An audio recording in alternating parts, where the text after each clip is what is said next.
সবাই, welcome to my channel আম্মুর পাঠশালা। Class 1-এ ম্যাথের মধ্যে বাচ্চাদেরকে প্রথম মানি কনসেপ্টটা ইন্ট্রোডিউস করানো হয়। তো আজকে আমি আমার ভিডিওতে আপনাদের সঙ্গে শেয়ার করব কিভাবে আপনারা বাচ্চাদেরকে এই মানি কনসেপ্টটা শেখাবেন আর কতটা শেখাবেন, আর তার সঙ্গে আমি একটা ওয়ার্কশিটও শেয়ার করব যাতে আপনারা এই টপিকটা শেখানোর পরে বাচ্চাদেরকে ওই ওয়ার্কশিটটা দিয়ে প্র্যাকটিস করাতে পারেন। তো যেহেতু বাচ্চারা ক্লাস 1-এই প্রথম মানি কনসেপ্টটা শিখছে, তার জন্য বাচ্চাদেরকে প্রথমে মানিগুলো ভালোভাবে চিনতে হবে। তো আমাদের কাছে 1 থেকে 10 রুপিজের মধ্যে যে কয়েনগুলো থাকে সেগুলো হলো 1 রুপিস, 2 রুপিস, 5 রুপিস আর 10 রুপিস। আর 3 রুপিস, 4 রুপিস, 6, 7, 8 আর 9 রুপিসের কোনো কয়েন থাকে না। এগুলো বাচ্চাদেরকে ভালোভাবে বোঝাতে হবে, আর এই কয়েনগুলো বাচ্চাদেরকে দেখিয়ে চেনাতে হবে। তারপরে বাচ্চাদেরকে বলতে হবে যে 100 পয়সায় 1 টাকা হয়, সেটাও বলতে হবে। কিন্তু এখন পয়সা না চললেও বাচ্চাদেরকে একটু নলেজটা থাকা ভালো যে 100 পয়সায় 1 টাকা হয়। তো এই কয়েনগুলো চেনানোর পরে আমি ওয়ার্কশিটের মধ্যে একটা লিস্টও দিয়েছি। তো এই লিস্টে আমি 1 থেকে 7 রুপিস পর্যন্ত লিখেছি। আপনারা আরও একটা লিস্ট তৈরি করতে পারেন 10 রুপিস পর্যন্ত। তো আমি এখানে জাস্ট 1 থেকে 7 রুপিস পর্যন্ত লিখেছি। তো এই লিস্টে কি করতে হবে, এই লিস্টে বাচ্চাদেরকে যে 1 রুপিস, 2 রুপিস, 5 রুপিস আর 10 রুপিসের যে কয়েন থাকে, এইগুলো দিয়ে কিভাবে বাচ্চারা বিভিন্ন রকম সিরিজে সাজিয়ে সেটাকে 1 রুপিস, 2 রুপিস, 3 রুপিস, 4 রুপিস, 5, 6 আর 7 রুপিস করতে পারে, সেইগুলোই দেখাতে হবে। তাদেরকে হেল্প করতে হবে, আর তারাও যাতে আস্তে আস্তে শিখতে পারে সেটা দেখতে হবে। এখানে 1 রুপিসে আমরা জাস্ট একটা 1 রুপিসের কয়েন দিয়ে 1 রুপিস করতে পারি। তারপর এখানে 2 রকমভাবে আমরা 2 রুপিস করতে পারি। জাস্ট একটা 2 রুপিসের কয়েন দিতে পারি, কিংবা দুটো 1 রুপিসের কয়েন দিতে পারি। এরপরে 3 রুপিসেও সেরকম আমরা এখানে 3টে 1 রুপিসের কয়েন দিতে পারি, তার সঙ্গে একটা 2 রুপিস আর একটা 1 রুপিসের কয়েন দিতে পারি। এরপরে 4 রুপিসের ক্ষেত্রেও এখানে আমরা দুটো 2 রুপিসের কয়েন দিতে পারি, তারপর একটা 2 রুপিস, তার সঙ্গে দুটো 1 রুপিসের কয়েন দিতে পারি। তারপরে এখানে 4টে 1 রুপিসের কয়েন দিয়েও আমরা 4 রুপিস করতে পারি। তো এরকমভাবে আলাদা আলাদা কয়েনের কম্বিনেশন করে কিভাবে আমরা 1 থেকে 10 রুপিস তৈরি করতে পারি সেটা বাচ্চাদেরকে খেলার মাধ্যমে এই ওয়ার্কশিটে শেখাতে পারেন। এরপরে এইগুলো শেখানো হয়ে গেলে আপনারা বাচ্চাদেরকে নোট সম্পর্কে একটু বলতে পারেন যে কত রকমের নোট হয়। বাচ্চাদেরকে নোট দেখিয়ে চেনানো, সেটা আমার মনে হয় বেশি ভালো হয়। যে 5 টাকা নোট হয়, 10 টাকা নোট হয়, 20 টাকা, 50 টাকা, 100 টাকার যে নোট হয় সেগুলো বাচ্চাদেরকে দেখিয়ে চেনাতে পারেন। তারপর যদি এই জিনিসগুলো আপনারা কয়েন দিয়ে না করতে চান, তাহলে গোল গোল সার্কেলের মতো কাগজ কেটে তার মধ্যে 1 লিখে, 2 লিখে, তারপর 5 লিখে এইগুলো করাতে পারেন। তবে আমার মনে হয় কয়েন দিয়ে করালে বাচ্চাদের আরও বুঝতে সুবিধা হবে, তারা মানির সঙ্গে রিলেট করতে পারবে। তো এইগুলো করানো হয়ে গেলে আপনারা এই ওয়ার্কশিটটা বাচ্চাদেরকে দিয়ে প্র্যাকটিস করাতে পারেন। তো ওয়ার্কশিটে প্রথমে আছে নাম্বার 1-এ আছে draw a line to match the coin with its name. তো এখানে কিছু কয়েনের পিকচার দেওয়া আছে, আর এখানে কয়েনের ভ্যালু লেখা আছে। তো পিকচারের সঙ্গে সঠিক ভ্যালুটাকে, মানে সঠিক কয়েনের নেমটাকে অ্যাড করতে হবে, ম্যাচ করতে হবে। তো এখানে 2 রুপিস আছে, কয়েন আর পিকচার দেওয়া আছে, তো এখানে 2 রুপিস ম্যাচ করতে হবে। এখানে 1 রুপিস কয়েনের পিকচার দেওয়া আছে, এখানে ম্যাচ করতে হবে। এটা 5 রুপিস, এটা 50 পয়সা, এটা 20 রুপিস আর এটা 10 রুপিস, এরকমভাবে ম্যাচ করতে হবে। এরপরে নাম্বার 2-তে আছে find the total of the following. তো এখানে 3টে কয়েন দিয়ে আছে আলাদা আলাদা ভ্যালুর, এই ভ্যালুগুলো অ্যাড করলে কত রুপিস হবে। তো এখানে 2 rupees plus 5 rupees plus 10 rupees আছে। তো 2 + 5 7 + 10 17 রুপিস। তো এরপরে আছে 2 রুপিস, 1 রুপিস আর 5 রুপিস। তো 2 + 1 3 আর 3 + 5 হচ্ছে 8 রুপিস। তো এখানে 8 রুপিস লিখতে হবে। এরপরে আছে নাম্বার 3-তে অ্যান্সার দ্য ফলোয়িং কোশ্চেন। এখানে কিছু কোশ্চেন আছে, তো বাচ্চাদেরকে এখানে কোশ্চেনের অ্যান্সারগুলো লিখতে হবে। প্রথমে আছে হাউ মেনি 50 পয়সা কয়েন্স মেক আ রুপিস। তো আমি তো আগেই বলেছি যে পয়সা না থাকলেও বাচ্চাদেরকে একটু শিখিয়ে রাখা ভালো যে 100 পয়সায় 1 টাকা হয়, আর 100 পয়সা দুটো 50 পয়সা মিলে 100 পয়সা হয়, এইগুলো শিখে রাখলে বাচ্চাদের এই কোশ্চেনের অ্যান্সারগুলো করতে সুবিধা হবে।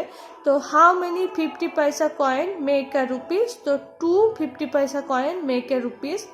এরপরে আছে how many 5 rupees coin make rupees 15, তো কতগুলো 5 রুপিস কয়েন নিয়ে 15 রুপিস হতে পারে, তো 3টে 5 রুপিস কয়েন অ্যাড করলে আমরা 15 রুপিস পাবো। এরপরে আছে how many 1 rupee coins make rupees 5, তো কতগুলো 1 রুপি কয়েন অ্যাড করলে আমরা 5 রুপিস করতে পারবো, তো 5টা 1 রুপি কয়েন অ্যাড করলে আমরা 5 রুপিস করতে পারবো। How many 10 rupees coin make rupees 40, তো কতগুলো 10 রুপিস কয়েন অ্যাড করলে 40 রুপিস হবে, 4টে 4 10 রুপিস কয়েন অ্যাড করলে 40 রুপিস হবে। এরপরে নাম্বার 4 আছে পেইং অ্যাট দ্য শপ, এখানে বাচ্চাদেরকে বলতে হবে ধরো একটা শপ আছে, শপে এই টয়গুলো আছে আর এই টয়ের প্রাইসগুলো হচ্ছে এইগুলো, ডলটার প্রাইস হচ্ছে 220 রুপিস, কার্ডটার প্রাইস হচ্ছে 175 রুপিস, বলের প্রাইস হচ্ছে 20 রুপিস, টেডি বিয়ারের প্রাইস হচ্ছে 250 রুপিস আর টয় ট্রেনের প্রাইস হচ্ছে 300 রুপিস। তো এইগুলো দেখার পরে এই কোশ্চেনের অ্যান্সারগুলো বাচ্চাদেরকে বলতে হবে। তো প্রথমে আছে which toy is the cheapest, তো এইগুলোর মধ্যে কোনটা সবচেয়ে চিপেস্ট, না বলটা হচ্ছে the ball is the cheapest. Which toy is the most expensive, তো এখানে সবচেয়ে এক্সপেন্সিভ হচ্ছে টয় ট্রেন, তো toy train is the most expensive. এরপরে আছে how much does the toy car cost, toy কারটা কত কস্ট করে, টয় কারটার প্রাইস হচ্ছে 175 রুপিস। এরপরে আছে which 2 things can you buy with 320 rupees, তো কোন দুটো জিনিস আমরা কিনতে পারি যদি আমাদের কাছে 320 রুপিস থাকে, তো 1 নম্বরতে 300 রুপিসে আমরা ট্রেনটা কিনতে পারি, তারপরে 20 রুপিস থাকবে সেটাতে আমরা বলটা কিনতে পারি। এরপরে নাম্বার ইতে আছে how many 10 rupees you need to purchase a ball, তো এই বলটার প্রাইস হচ্ছে 20 রুপিস, তো এই বলটা কেনার জন্য কতগুলো 10 রুপিস লাগবে, দুটো 10 রুপিস লাগবে, মানে we need 2 10 rupees to purchase a ball.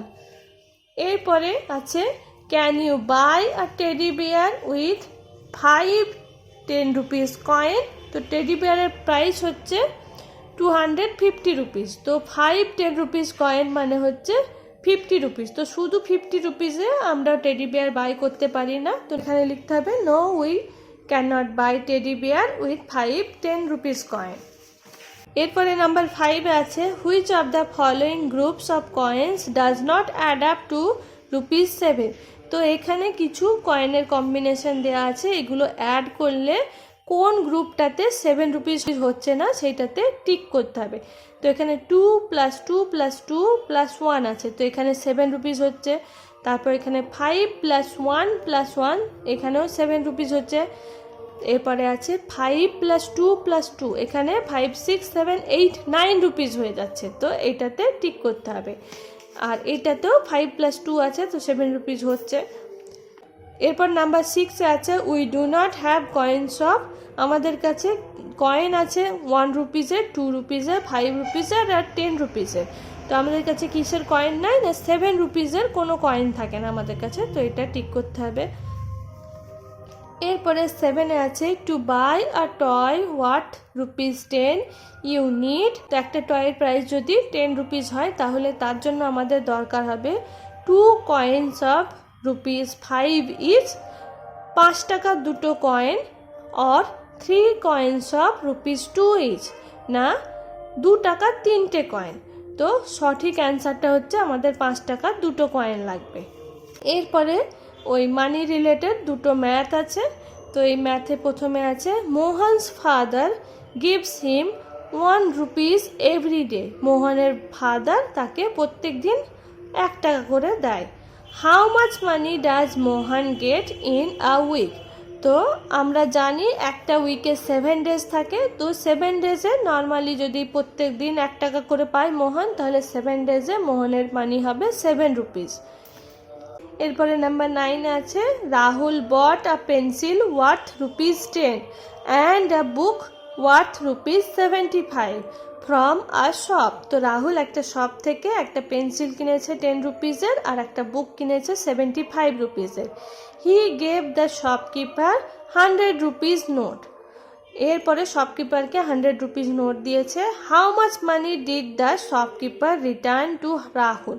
তো এখানে কি করতে হবে, এখানে 10 প্লাস 75 মানে টোটাল হচ্ছে 85 রুপিজের জিনিস রাহুল বাই করেছে, কিন্তু শপকিপারকে 100 রুপিস দিয়েছে। তো 100 মাইনাস 85 ইকুয়াল 15 রুপিস। তো এই হলো মানি কনসেপ্টের উপর একটা ওয়ার্কশিট ক্লাস 1-এর বাচ্চাদের জন্য। আমি এই ওয়ার্কশিটটা আর তার সঙ্গে এইটাও পিডিএফ ফাইল হিসাবে ডেসক্রিপশন বক্সে দিয়ে দেবো, আপনারা চাইলে ওখান থেকে ডাউনলোড করতে পারেন, কিংবা এমনি ওয়ার্কশিটটা দেখেও বাচ্চাদেরকে প্র্যাকটিস করাতে পারেন। তো আশা করি আজকের ভিডিওটা আপনাদের হেল্পফুল মনে হয়েছে। আর ভিডিওটা হেল্পফুল মনে হলে অবশ্যই ভিডিওটাকে লাইক করবেন ও চ্যানেলটাকে সাবস্ক্রাইব করবেন। আর অবশ্যই যেন ভিডিওটা প্রথম থেকে লাস্ট পর্যন্ত দেখবেন, এতে আমারও হেল্প হবে। তো আজকের মতো এতটাই, আবার দেখা হবে নেক্সট ভিডিওতে। Thank you for watching. Bye bye.